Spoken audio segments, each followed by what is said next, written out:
Bonjour Aymeric Caron. Bonjour Patrick. Journaliste, écrivain. On vous a vu bien sûr dans On n'est pas couché sur TV5 Monde très longtemps aux côtés de Laurent Ruquier. Vous voici avec Antispéciste. C'est un nouveau livre événement, on va en parler dans quelques instants. Tout d'abord l'actualité, c'est Nuit debout. Vous êtes favorable à ces rassemblements nocturnes pour refaire le monde ? Ah évidemment. Il faut qu'il se passe quelque chose dans le champ politique et on voit bien que les partis, eux, n'ont plus grand-chose de neuf à proposer. Et je pense vraiment que le changement, la révolution, ne peut aujourd'hui plus passer que par les citoyens. Oui. Par des mouvements spontanés, où on va essayer de trouver d'autres solutions. C'est une façon de dire on ne croit plus à la politique. On ne croit plus à la politique traditionnelle, ça c'est sûr et certain. Je pense que le système même des partis politiques est à bout de souffle. On voit bien que dans les discussions qu'il y a aujourd'hui autour de la loi travail, il n'y a absolument rien qui peut faire rêver. On voit que la gauche traditionnelle n'a rien à proposer qui peut emmener comme ça un espoir. Si, François Hollande qui va se représenter. Je ne pense pas que ce soit ça qui justement propose un espoir aux gens. Je pense justement que François Hollande a échoué. Et ça, ce sont les gens de droite qui le disent évidemment, mais même les gens sondages de gauche aussi qui le disent aujourd'hui. Oui, mais les sondages, c'est pas ça le plus important. Ce sont les gens qui ont même voté pour François Hollande qui peuvent le dire dans leur quotidien.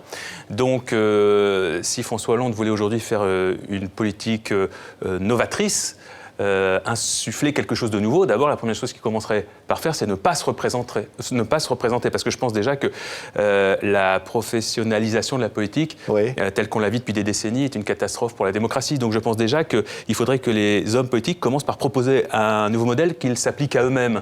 Et je pense qu'un seul mandat, d'ailleurs déjà on pourrait supprimer le poste de président de la République qui ne... Ah oui, ça va pas l'arranger, ni Alain Juppé, ni Sarkozy. Mais dans tous les mandats importants, en tout cas, je pense qu'un seul mandat suffit. Et ne pas travailler à sa propre réélection, puisque pendant qu'on travaille à sa réélection, on ne travaille pas pour les citoyens. Mais la démocratie, c'est de permettre à ceux qui n'ont pas vos idées de s'exprimer. Par exemple, Alain Finkielkraut, qui a été exclu de Nuit debout, Manu Militari, ça vous choque ?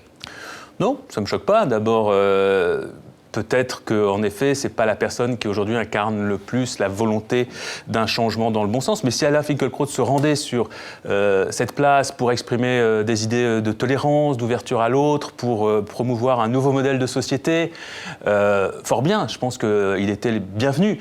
Est-ce qu'il a essayé d'exprimer ses idées ? Je n'en sais rien. Mais je pense surtout que l'éviction de Finkielkraut de cette place est vraiment un non-sujet. Et je pense vraiment que ce n'est pas ce dont il faut parler aujourd'hui. Je pense que les Français ont d'autres problèmes, la planète a d'autres problèmes. Oui, d'autres problèmes, dont on va parler à travers votre livre. Mais est-ce qu'il y a un lien avec Nuit debout et le mouvement antispéciste que vous représentez ? Bien sûr, parce que l'antispécisme, pour moi, est... On va expliquer ce que c'est, bien sûr, pour tous ceux qui nous écoutent.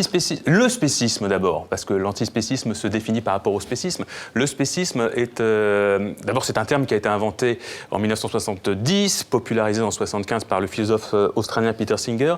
Le spécisme définit une discrimination liée à l'espèce, qui s'exprime de deux manières.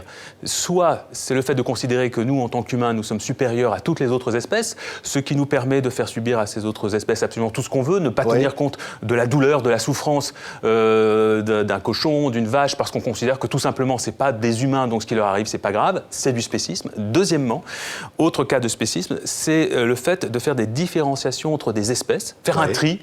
C'est-à-dire, par exemple, on aime bien les chats, mais on se fiche complètement du sort d'un rat ou d'un taureau dans l'arène. D'un taureau, d'un cochon qu'on va manger. En fait, on va appliquer des traitements différenciés à des espèces qui ont pourtant les mêmes caractéristiques de sensibilité, d'intelligence. Oui. Donc effectivement, notre chien, on va dire, bah oui, mais regardez, on voit bien qu'il souffre, on voit bien qu'il a des sentiments, on voit bien qu'on peut avoir une relation affective avec lui assez importante. Donc c'est un animal qui fait partie de la famille, on en prend soin, on l'emmène en vacances, on l'emmène chez le vétérinaire, on est triste s'il lui arrive quelque chose. Et on peut même être condamné si on lui fait subir un mauvais traitement, un animal domestique. Oui. Voilà, absolument. La loi aujourd'hui condamne pour mauvais traitement. Alors que on peut, pour être condamné à 2 ans de prison et 30 000 € d'amende. Alors qu'on a vu au mois de mars ces images d'un abattoir dans les Pyrénées qui était bio, on va les revoir quelques instants. C'est l'association L214 qui a filmé de manière évidemment clandestine des images terribles finalement de souffrance animale. Ouais. Ces images-là nous disent quoi, Aymeric Caron ?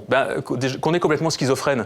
Parce que vous venez de le rappeler, il y a des animaux qu'on traite extrêmement bien, tout simplement parce qu'on a accepté d'ouvrir les yeux. On a accepté de les regarder, on a accepté de les écouter. On comprend que les animaux ont une vie intérieure qui est ce qu'elle est, mais qui est une vie faite d'émotions, de sensibilité, de projets à plus ou moins long terme, une vie sociale également avec leurs congénères. On le sait pour les animaux qu'on accepte de regarder, donc les chiens, les chats, quelques animaux de compagnie.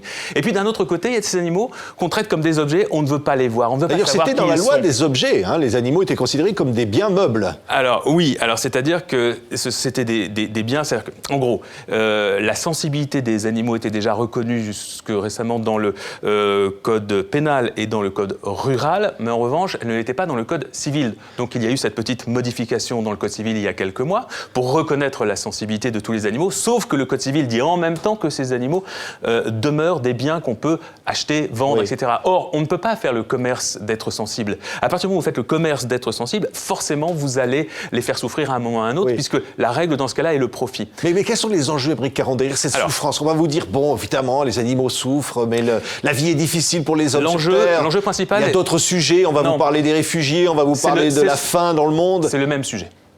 C'est-à-dire que la souffrance animale, pour moi, représente aujourd'hui le point central d'un nouvel humanisme que moi j'appelle l'anumanisme, c'est-à-dire c'est une augmentation de notre sphère de considération morale. L'humanité a toujours progressé en augmentant cette sphère de considération. C'est-à-dire que si on se replace quelques millénaires en arrière, on va voir que chez les Grecs et les Romains, il y avait déjà des différenciations entre les humains entre eux. C'est-à-dire qu'à l'époque, on considérait que seuls les hommes blancs étaient les vrais humains. Et puis qu'il y avait les sous-humains, tous les autres, les femmes, les esclaves, etc. Puis au fil des siècles, on a augmenté cette sphère de considération morale. D'abord aux étrangers, puisque chez les Grecs et les Romains, les étrangers étaient des barbares, mais voilà, on a ouvert, on les a acceptés dans notre sphère de considération morale. On a ouvert ça ensuite aux esclaves qu'on a affranchis très récemment, au XIXe siècle, aux femmes auxquelles on a donné des droits très récemment, là encore, puisque le droit de vote pour les femmes en France, c'est juste après la Seconde Guerre mondiale.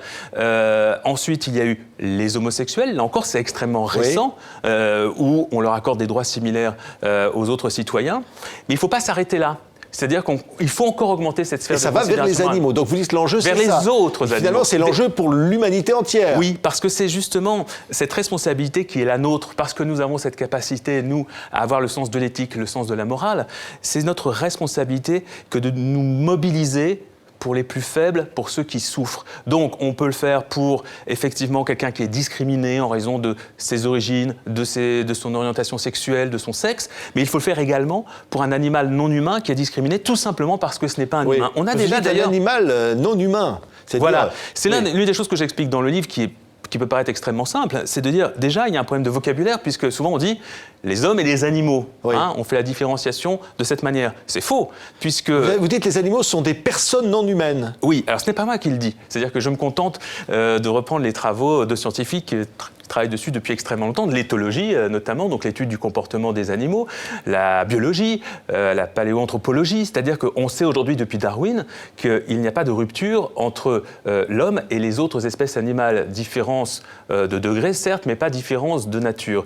Et il se trouve que la proximité entre les animaux humains et les animaux non humains, donc c'est pour ça que je dis qu'il y a déjà une petite erreur de vocabulaire, car en réalité, il y a les animaux humains et les animaux non humains, et non pas hommes et animaux, eh bien, on voit bien que cette rupture, donc, elle n'existe pas, mais que les sciences aujourd'hui nous en apprennent de plus en plus sur la proximité entre les humains et les autres espèces. Et on voit bien d'ailleurs qu'on a commencé à le comprendre, puisqu'il y a des animaux auxquels nous commençons à accorder certains droits. Et je pense par exemple aux autres grands singes, puisque les humains font partie de la famille des grands singes. Et par exemple, les grands singes aujourd'hui ne font plus partie des espèces sur lesquelles on peut faire des expérimentations animales en Europe. Parce que finalement, on s'attache aux animaux qui nous ressemblent. Parce qu'on s'est rendu aux animaux qu'on trouve mignons, aux animaux qui sont humanisés quelque part, qu'on humanise. Vous avez raison, c'est un autre phénomène, c'est qu'on va humaniser, on va trouver par exemple qu'un panda, c'est très très mignon, donc lui on va avoir envie de le protéger. Et puis on va trouver qu'un cochon, c'est moins mignon, on va le trouver d'autres personnes. Moi je trouve que c'est très mignon un cochon, mais d'autres gens vont dire que c'est moins intéressant. Non, en ce qui concerne les autres grands singes, c'est que tout à coup, quand l'ADN, qui est une révélation récente de la science. On a vraiment commencé à utiliser l'ADN après la Seconde Guerre mondiale et c'est simplement aujourd'hui qu'il nous révèle des secrets extraordinaires. Quand l'ADN nous explique que nous avons 98,5% de gènes en commun avec le chimpanzé, ça nous interroge forcément sur nos responsabilités à l'égard de nos cousins. Ce sont nos cousins, les ça veut dire chimpanzés. que vous dites que l'homme est un animal, ce que d'ailleurs certaines religions refusent de dire, par exemple. C'est vrai que les monothéismes nous ont appris que l'humain était au-dessus de toutes les autres créatures. Et c'est vrai que nos cultures occidentales sont fortement imprégnées de cette idée-là, ce qui n'est pas le cas de nombreuses cultures asiatiques qui ont été bercées par d'autres courants religieux qui expliquaient autre chose et qui expliquait le lien absolu entre l'homme et les autres espèces animales, mais également le reste du vivant. Parce que ce que j'explique dans le livre et qu'il nous faut comprendre, c'est que tout le vivant sur Terre est composé de la même matière, des mêmes atomes, même les végétaux. Et d'ailleurs, nos ancêtres, effectivement, les premiers ancêtres, le vivant, c'était des algues. Et nous sommes issus de ces algues. Puis ensuite de vers, puis ensuite de petits mammifères. Nous avons encore sur nous, dans nos gènes, dans notre structure, nous avons encore toutes les traces de ces animaux qui étaient là avant nous et qui ont fait que nous sommes qui nous sommes aujourd'hui. Merci beaucoup, Aymeric Caron. C'est Antispéciste et c'est publié chez Don Quichotte. Merci pour votre accueil. D'avoir été notre invité. C'est un plaisir.